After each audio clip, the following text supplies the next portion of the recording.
Hey! Hey, baby. Wake up.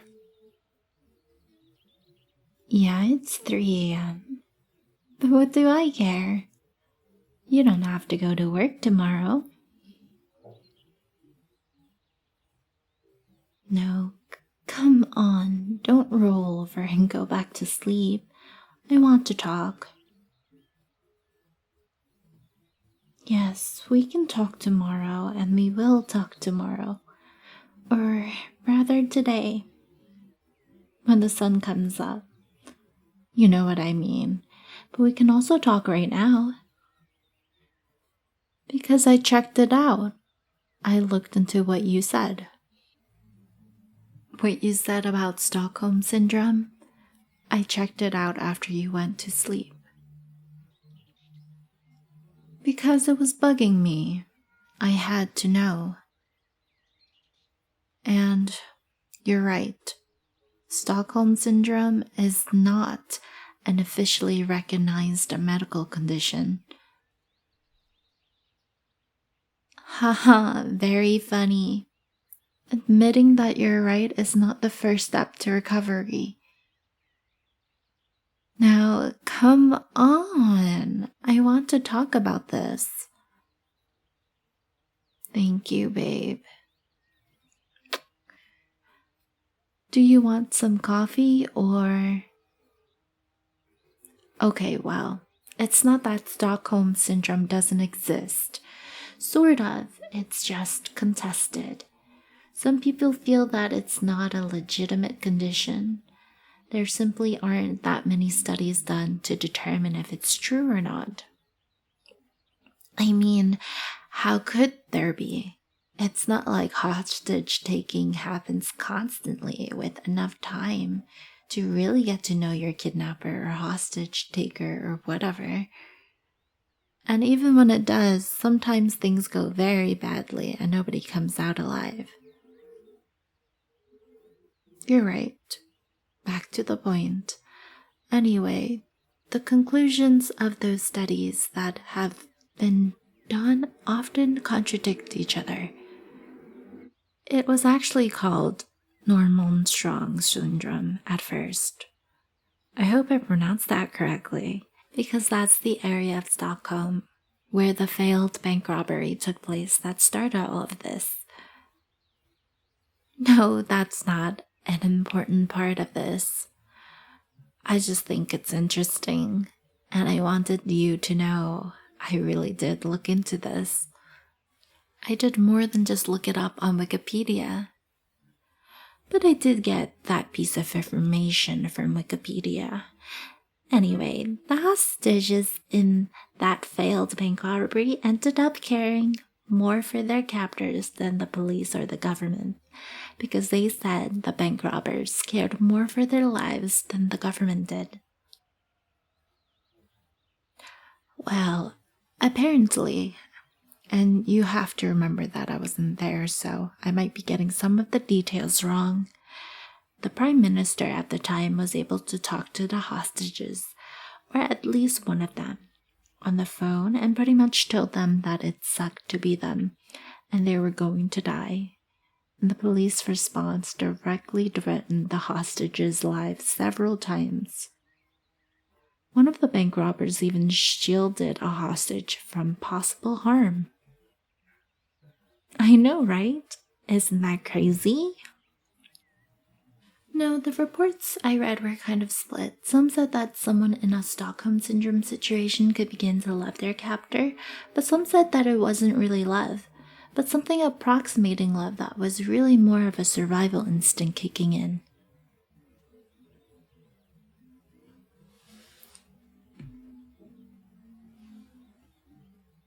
I don't know. I mean, yeah, it could be that it's not really love. The History Channel said that one of the Stockholm bank robbers were released from prison several years later, and he married one of the female hostages who had maintained a relationship with him while he was in prison. Is that not love? I think they moved to Thailand. That would make sense after something like that. Could you really show your face in Sweden again? No, I didn't mean that it would make sense for them to move to Thailand specifically. I mean, it's not like Thailand had a policy about welcoming foreign hostage takers. Anyway, what I meant was that it made sense that they wouldn't want to stay in Sweden anymore. You want to move to Thailand? Nah, me neither. It's probably a beautiful country, but I don't want to go anywhere I don't speak the language. I suppose I would learn after a while, but I don't want to. I don't want to go anywhere they don't speak English. Maybe I'd go to England. Of course I know England speaks English. Stop laughing. I wasn't saying that England is not a non-English speaking country I'd consider, but if I wanted to leave the country, England would probably be my top choice. Oh, you rat! Get over here!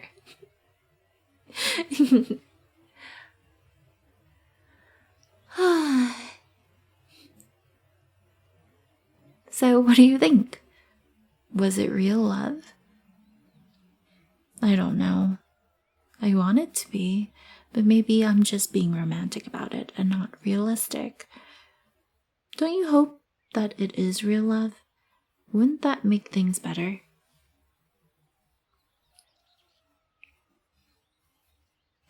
Yes, better.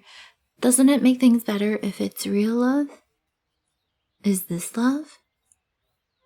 I want to know. I need to know. Is it love from your side of things? I know it's love from mine. It's always been love from mine. Yes, it has been love. It's not an infatuation. I love you. I will never not say that I love you. Wait, did that make sense? I will never not say. Yeah, it makes sense, doesn't it? Well, whatever. I have loved you. I do love you, and I will always love you. No, stop it. I can't let you go. I know love forced isn't love. And if you love something, let it go. But here's the thing, I can't. If I let you go, if I took the chain off your leg and said, you're free to do whatever you want, and you left me, I couldn't. I couldn't.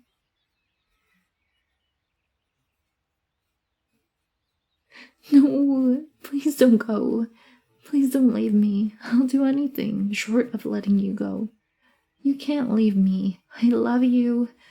Please don't leave me. I was counting on Stockholm Syndrome. I want it to be true. I want it to be love. But what if you're right and it's not a real thing? What if you're just being nice to me out of pity, but you don't really love me? What if you never love me? What if you leave? I know that only 8% of all hostages cases end with what can be called Stockholm Syndrome anyway. I knew that going in, but 8% was greater than 0%, which is what I would have had if I never captured you and brought you here.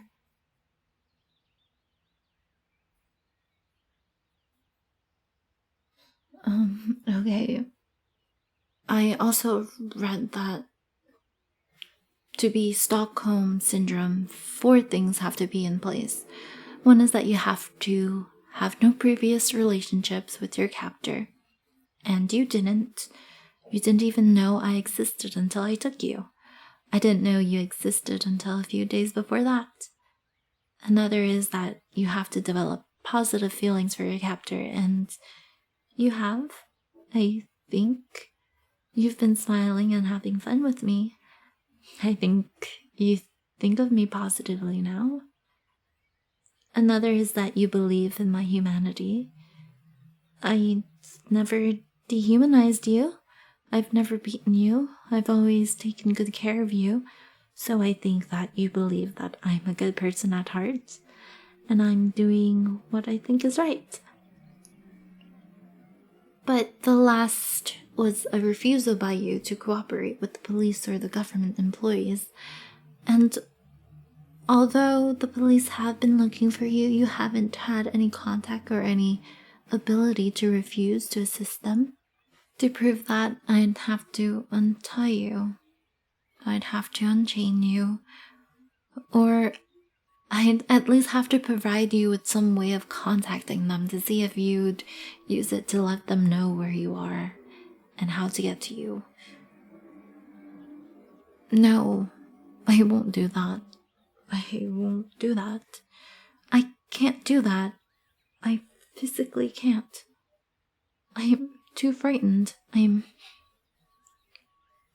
Don't shush me.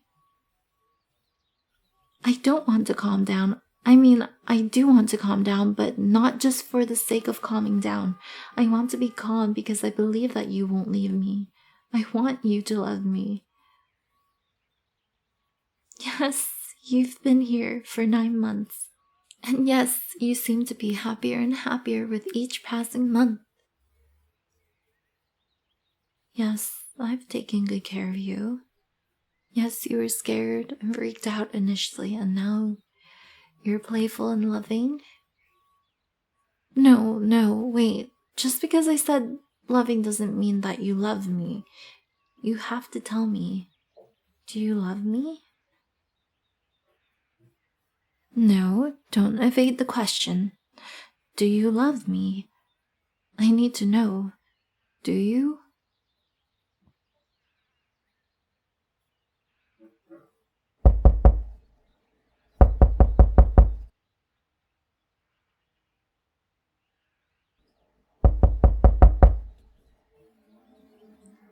Dear you.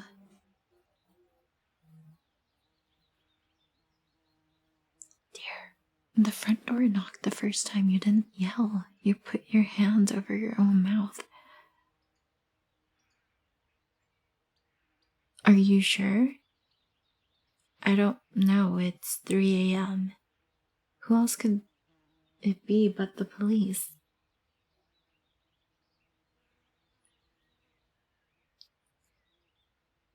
You're right. If it's the cops, they might break in anyways. Okay, I'll do it if you think it's best.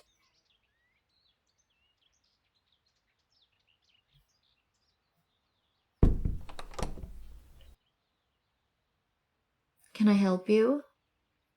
Oh, no. This is private property. You're looking for the campground a mile down the road to your left. Just head back the way you came until you reach the main road.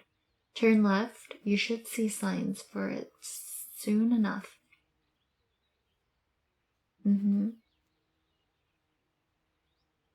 No problem. Don't worry about it. You didn't wake me. I couldn't sleep.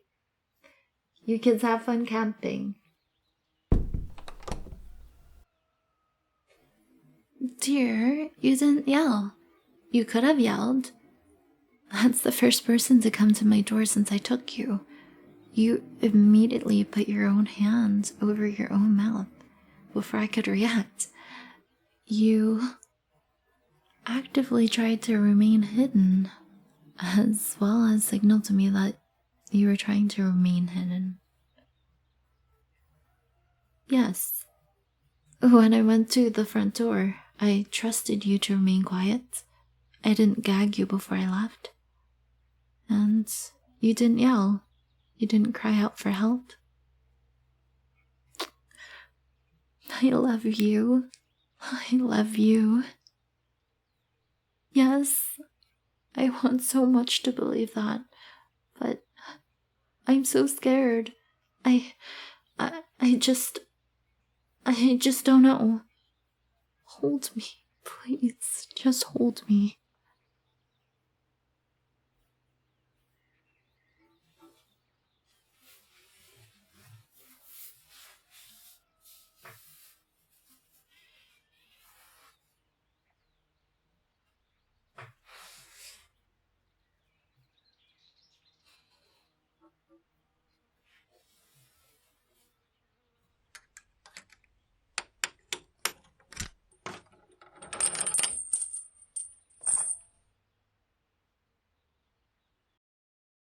If you enjoyed, like, comment, and watch another video.